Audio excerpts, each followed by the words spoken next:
Chloe Ayling was a glamour model. One day she went to a shoot where two people kidnapped her. And not only that, she was also drugged, gagged, and held hostage. In an old abandoned building, the kidnappers' ultimate motive was to sell her on the dark web like a sex slave. This case wasn't as straightforward as people thought. When this case came in front of the public, people all over the world were shocked. There are so many twists and turns in this case that you'll also start wondering what is true and what is false. Before the video starts, please subscribe to the channel. And today's case is on a very controversial topic, the kidnapping of Chloe Ayling. Chloe Ayling is a British model who was born in London in 1997. Her life had always been quite inspiring and challenging, but then something happened to her that shocked the entire world. Chloe spent her childhood in London. She was a very positive girl. She was very cheerful. She didn't like anyone seeing her cry. Chloe had been very fond of modeling since childhood. She participated in many photo shoots and local fashion shows, and because of her beauty and confidence, she quickly became a very successful model. Chloe's modeling career had a very interesting trajectory. She started posting her photos on social media at the age of 18.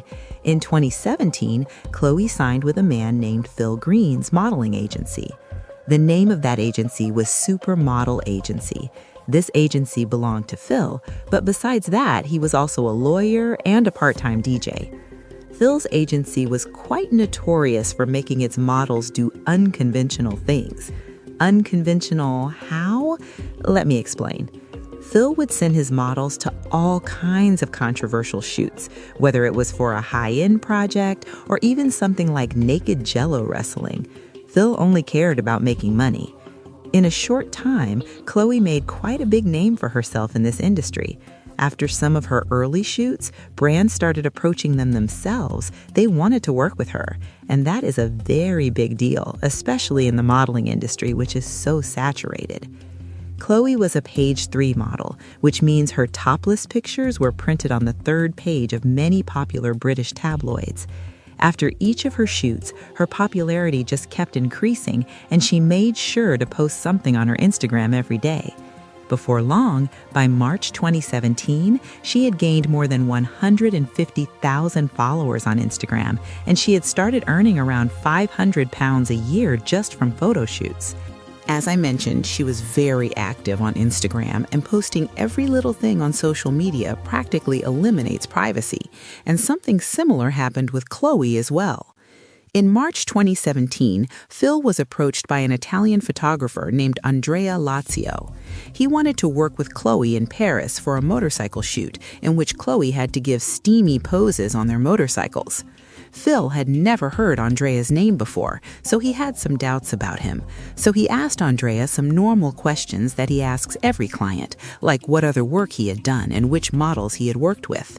According to Phil, when Andrea showed him his website and answered all his questions, Phil started trusting him. After doing a background check on Andrea, Phil also got details about his studio and portfolio. And not only that, Andrea even paid an advance of £2,000 up front. Maybe that's why Phil fully trusted him. So Phil agreed to this shoot. But when Chloe reached Paris for the shoot, Andrea canceled it for some reason.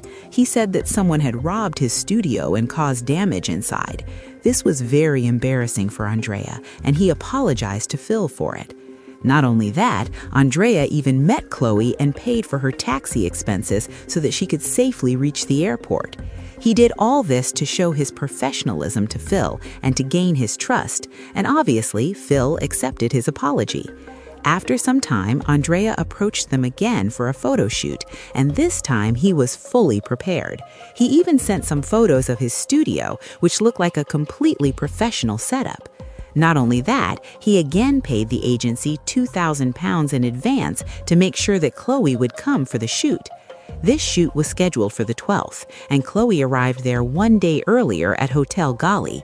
After this, something very shocking happened.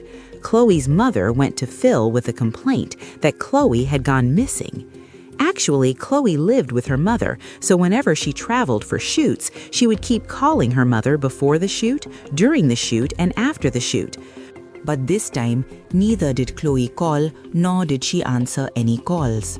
Phil kept explaining things to her mother, trying to calm her down, and kept saying that Chloe was with Andrea and was completely safe. Phil himself also tried many times to contact Chloe, but all his calls were going to voicemail. Phil left many messages for her so that he could somehow reach Chloe, but the whole day passed and there was no response from Chloe. Now, Phil also started getting very worried. Chloe was very serious about her work, very professional, so disappearing like this without informing anyone was not in her nature. So Phil thought that maybe her phone was on airplane mode. That same day, Phil had also booked Chloe's return ticket so that she could come back comfortably after the shoot, but he still couldn't get in touch with her. Out of worry, he called the airline agency to find out whether Chloe had boarded her flight or not. But the information he received from the agency was very shocking. They said that the flight had already taken off and Chloe was not on it. Phil was now extremely worried, but somewhere he still had hope that maybe Chloe's shoot had been extended or that she had gone traveling to another country, or maybe she had gone clubbing, or perhaps due to time zone differences she wasn't able to communicate. But this hope of his was about to be shattered very soon. The next day at 10 a.m., he received an email from the Black Death group in which they demanded a ransom. That means they were asking for money in exchange for Chloe. In that email, it was clearly written that collecting the money was very important, and 3 names were also mentioned in the email. Those names were Dave Reed, Paul Baxdale Walker, and Rory McCarthy. Phil understood that Chloe must have given those 3 names because she thought they might be able to help her. After some research, they found out that all 3 were actually very wealthy businessmen. They didn't have any relation with each other, but they had worked with Chloe before and they knew her, so Chloe must have given their names because the ransom amount would be very large and she thought these wealthy businessmen might pay it to save her life. But wait a minute. The most shocking thing about this email was what the kidnappers wrote at the end. They said that they could use Chloe's disappearance to make her very famous. I mean, why would any kidnapper give tips on boosting someone's publicity? It's weird, right? Anyway, from this email, one thing was now established. Chloe was in fact missing. So Phil called Chloe's mother and told her to file a police case. They also contacted UK embassy officials. They shared Andrea's name, his photo, his website details, his studio photos and address. Everything. The address of his studio was obviously fake, but when the Italian police reached there, they found some leads. They found some of Chloe's belongings and some of her fallen clothes, which may have dropped during the kidnapping.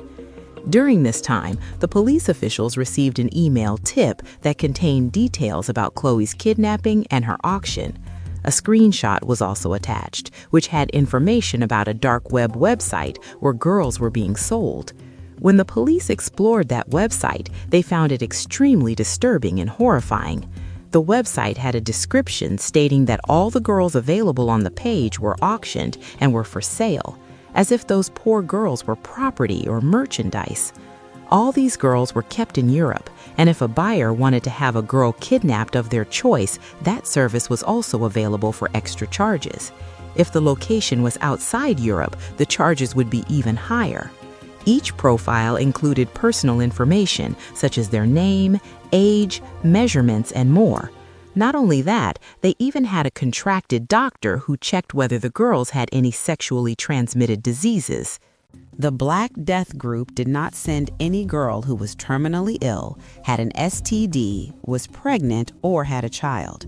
They offered free delivery within Europe, but outside Europe there were extra charges, and there were very strict guidelines for buying any girl. Among all those profiles, one profile was Chloe's as well. Chloe, 19-year-old Caucasian, 34 DD, and her starting bid was also mentioned, which was $3,000. The auction was set to begin on July 16, 2017. From all this, it became clear that Chloe had become a victim of a very large and organized sex trafficking ring.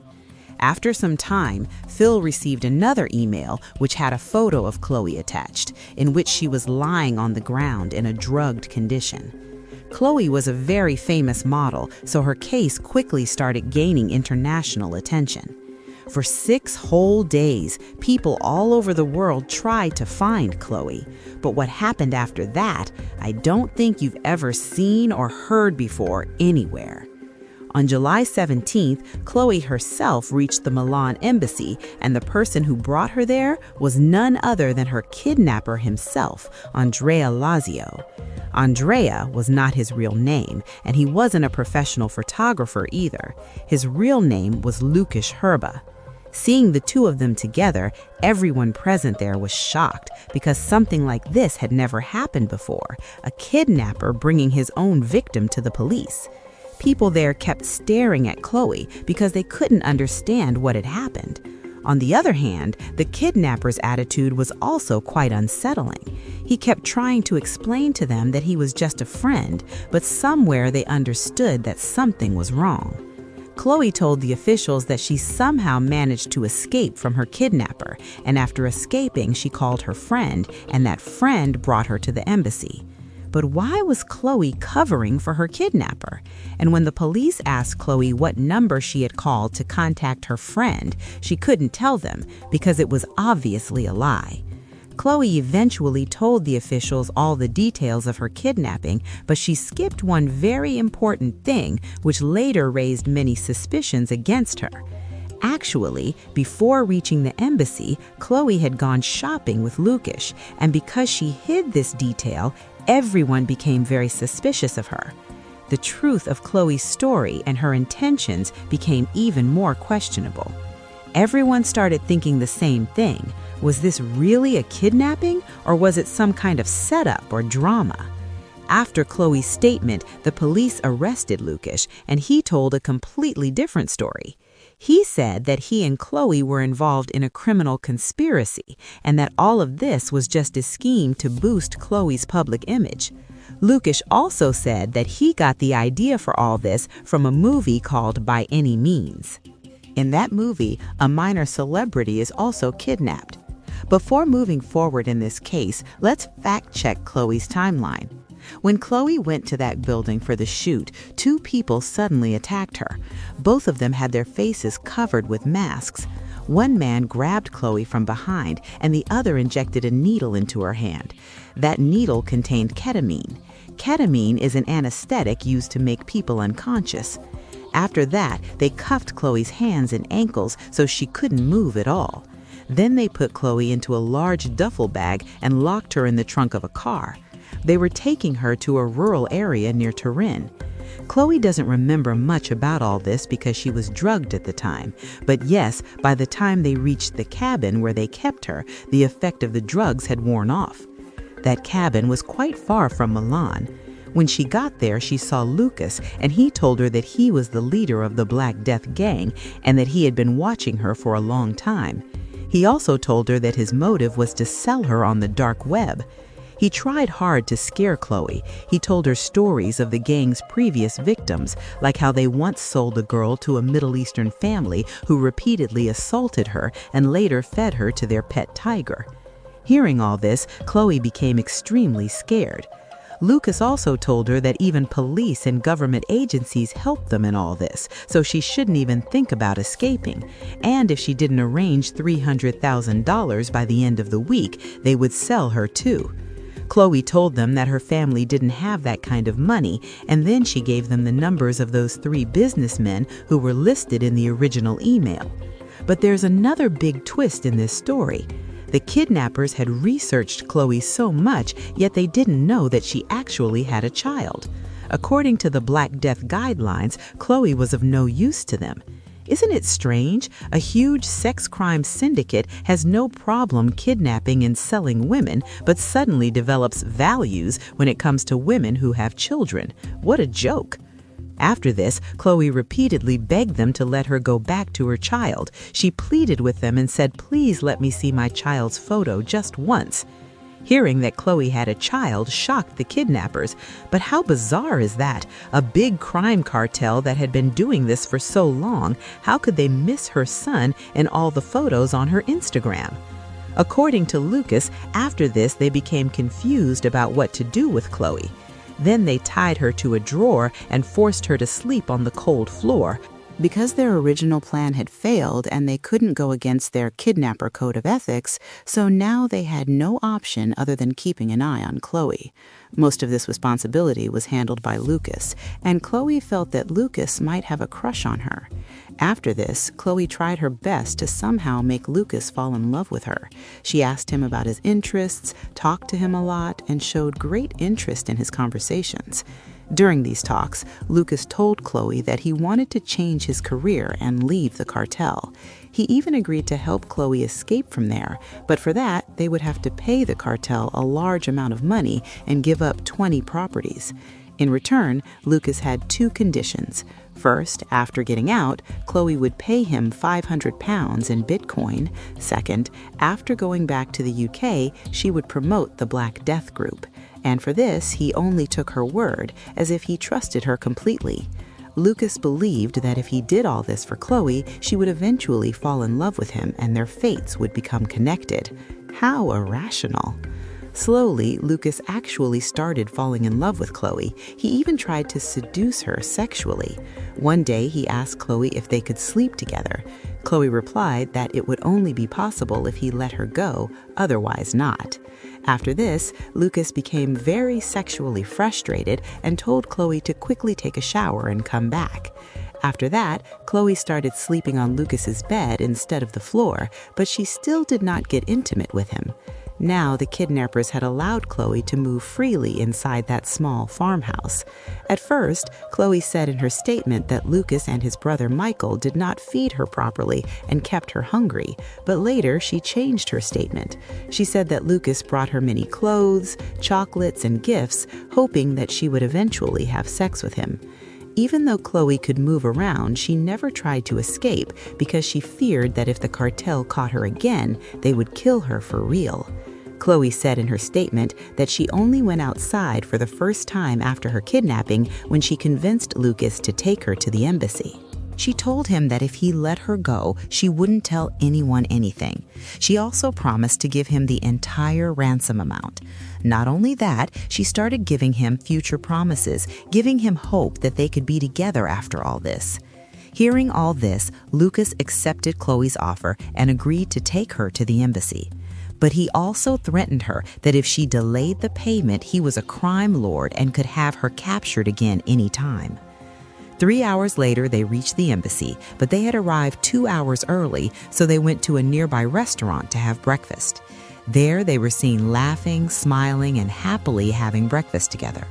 Originally, Lucas was supposed to just drop Chloe at the embassy, but later he went inside with her and he was arrested there.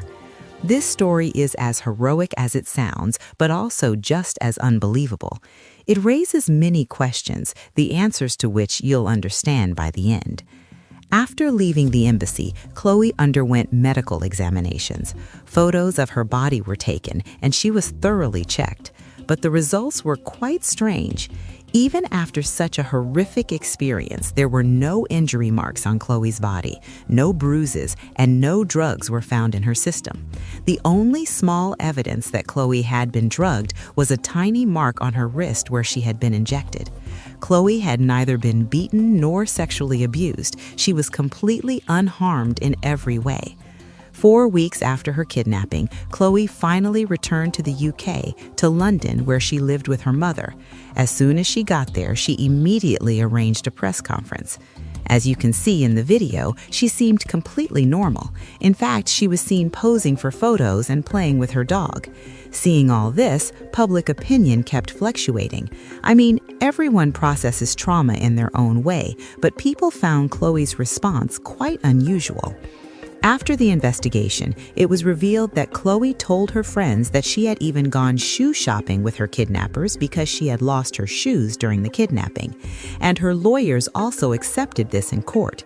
CCTV footage of all this was also released, in which it was clearly visible that Chloe went on several outings with Lucas, holding his hand. This CCTV footage completely contradicted her original statement. Lucas and Michael had kept Chloe in a rural area, and according to the locals there, they had seen Lucas and Chloe many times going out for shopping and lunch dates where they both looked very happy. This stood out to people because the village was very small and everyone knew each other, and they had never seen Chloe before. Most people no longer believed Chloe's story, and when Lucas's brother Michael gave his statement, their belief weakened even more. Michael said that Chloe had planned this fake kidnapping with his brother Lucas. Chloe wanted to become an international model for which she needed public and press attention, and because Lucas loved her, he was willing to do anything to help her. He also said that more than half of the first email sent to Phil was actually written by Chloe herself.